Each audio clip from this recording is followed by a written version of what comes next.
Assalamualaikum, selamat datang para pejuang P3K Bidan di channel YouTube saya, Bidan Gembul.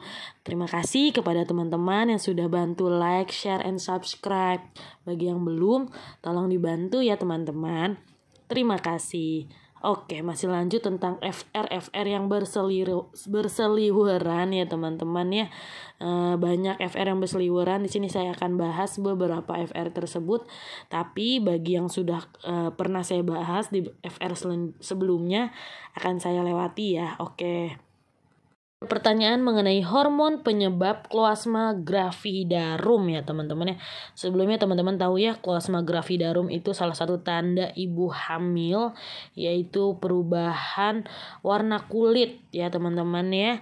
Penyebab dari disebabkan karena kehamilan. Hormon apa yang menyebabkan itu? Ya ini ya, hormon MSH atau melanocyte stimulating hormone.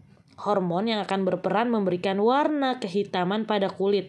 Hormon ini menghasilkan pigmen warna kulit sehingga pada saat tertentu hormon ini bisa melepaskan butir-butir melamin ke seluruh lapisan kulit sehingga kulit menjadi lebih hitam. Ingat ya, hormon MSH. Lalu hormon yang mempengaruhi produksi ASI ini teman-teman ada dua, yaitu hormon yang mempengaruhi berkontribusi dalam proses produksi ASI yaitu prolaktin dan oksitosin. Kalau prolaktinnya itu berperan dalam merangsang kelenjar susu untuk memproduksi ASI dan fungsi sel tubuh lainnya. Kalau oksitosin itu untuk diproduksi oleh kelenjar pituitari di otak yang juga penting untuk kelancaran ASI. Jadi prolaktin produksinya, oksitosinnya untuk kelancaran ASI. Ada juga pertanyaan tentang hormon yang memperlancar ASI, yaitu berarti tadi jawabannya ya hormon oksitosin ya teman-teman ya. Jadi hormon yang berkontribusi tadi ada dua, ada prolaktin dan oksitosin. Kalau oksitosin diproduksi untuk kelancaran ASI. Nah ini ada juga nih hormon estrogen untuk berfungsi untuk meningkatkan aliran darah untuk menjamin nutrisi bagi janin. Kalau hormon progesteron berperan dalam menjaga otot rahim tetap rileks selama kehamilan berlangsung, menjaga ketebalan dinding rahim selama janin berkembang, menjaga sistem kekebalan tubuh terhadap kehadiran janin di tubuh. Lalu hormon yang menandakan kehamilan hormon apa? Ya hormon HCG. Ingat-ingat nih ya, hormon yang memicu mual, hormon estrogen. Hormon yang mempengaruhi berat badan janin, HPL ya, hormon HPL ya, human placenta lactogen. Mungkin nanti akan ada pertanyaan seperti itu teman-teman. Lalu KALA2 memanjang. Apa sih KALA2 memanjang? Persalinan KALA2 lama dimulai sejak pembukaan lengkap sampai terjadi pengeluaran seluruh janin. Persalinan KALA2 lama adalah KALA2 yang berlangsung lebih dari 2 jam pada primi dan lebih dari 1 jam pada multipara. Diagnosa KALA2 lama yaitu ditandai dengan tanda dan gejala klinis. Pembukaan serviks lengkap, ibu ingin mengejan tapi tidak ada kemajuan persalinan. Nah ini ada perbedaan antara persalinan lama, persalinan macet, sama distorsi kepala panggul. Takut ada pertanyaan tentang ini ya teman-teman ya, tentang persalinan lama sama persalinan macet. Bisa dipahami atau di screenshot ya teman-teman ya. Lalu ada FR tentang kunjungan neonatal ya. Pertanyaan sih kunjungan neonatal kedua mungkin ngapain aja gitu. Nah ini ada tabelnya ya, saat lahir itu apa yang harus dilakukan. KN1-nya 6-48 jam. Apa yang dilakukan? KN2-nya 3-7 hari, KN3-nya 8-28 hari ini ya. Kita harus bisa pahami ya, dibaca dan dihafali dikit-dikit ya teman-teman ya tentang KN ini, kunjungan neonatal ini. Gitu teman-teman. Lalu distosia bahu. Distosia bahu adalah suatu kondisi kegawat daruratan obstetri pada persalinan pervagina, di mana bahu janin gagal lahir secara spontan setelah lahirnya kepala janin. Distosia bahu merupakan kegawat daruratan obstetri yang jarang, tetapi berbahaya bagi ibu dan janin. Bahu depan bayi terperangkap di tulang pubis ibu. Di sini ada algoritma untuk distosia bahu. Persalinan macet karena distosia bahu. Minta tolong oleh asisten dan posisikan ibu. Lakukan tindakan episiotomi ini di episiotomi.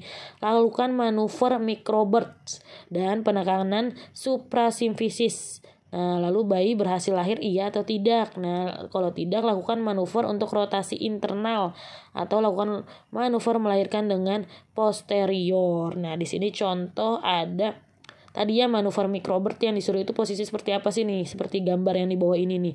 Posisi setengah duduk dengan hiperfleksi maksimal pada panggul dengan melibatkan fleksi maksimal kaki ibu sampai menyentuh abdomen yang nolong nih. Seperti itu ya. Jadi yang dilakukannya manuver microbirth ya. Lalu ada pertanyaan tentang dosis tablet tambah darah. Ibu hamil dapat mengkonsumsi tablet tambah darah mandiri dengan kandungan zat besi 60 mg per hari ya. Tablet tambah darah diberikan minimal 90 tablet selama hamil.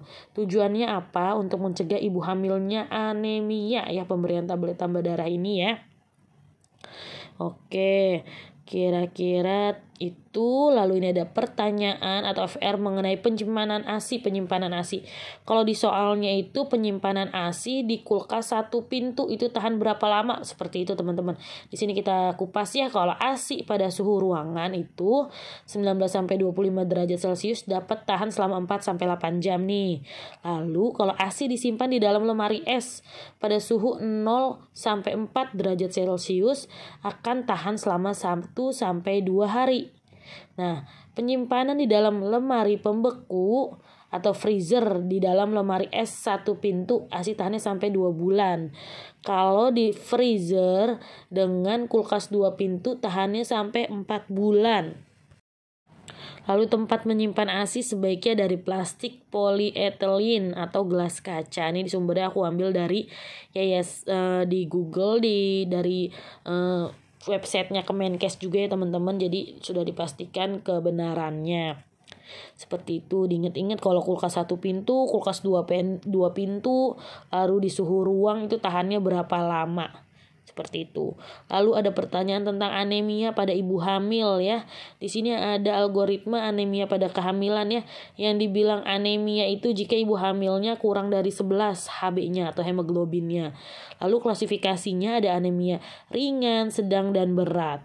Kalau misalnya yang ringan dulu deh, dari yang di bawah 11 sampai dia 8 ya teman-temannya, itu untuk yang itu yang ringan.